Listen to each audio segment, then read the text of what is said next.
Hey guys, in this video I'm going to show you how to withdraw money from Poppo Live. If you find this video helpful, please consider to like this video and subscribe to my channel.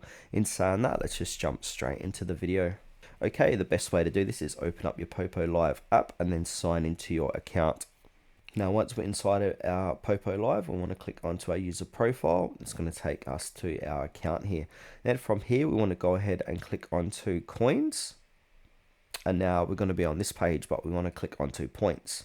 Now, once we're inside points, if we scroll down, it's going to show you all the points you've got here from your live streams, party, platform rewards, and all in this pink reddish box here. So you can see all the income you have made. Now, in order to withdraw that, we can go ahead and click on withdraw now, and then choose the withdraw amount. It's going to show you the total amount. Then from here, it's going to give you an option to add a payment method. So this is the way you're going to receive your money. So basically click onto that. And then at this point in time, this might vary from country to country. So we can get paid via ePay. We've got USDT, TRC20, Binance, Payoneer Fast, or Australian bank transfer, because I'm in Australia, so obviously they're going to give me that option here. Now, also, they're going to give us some fees here on this.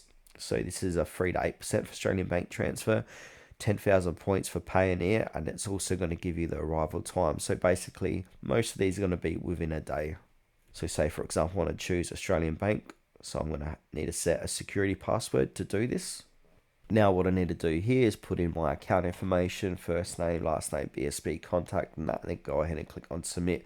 Now that's going to bind my bank account to Poppo Live. Now if we come back to here, it's going to have our payment method here, and then choose the amount of money you want to withdraw to your bank account. Now they've got some withdrawal rules down the bottom here. So exchange ratio, so 10,000 equals $1.40 Australian, and minimal withdrawal amount is 100,000. Then basically what we need to do is click on withdraw now once you're happy with that, and then it's going to take you from at least 1 hour to say 2 days, depending on what type of payment method you've chosen.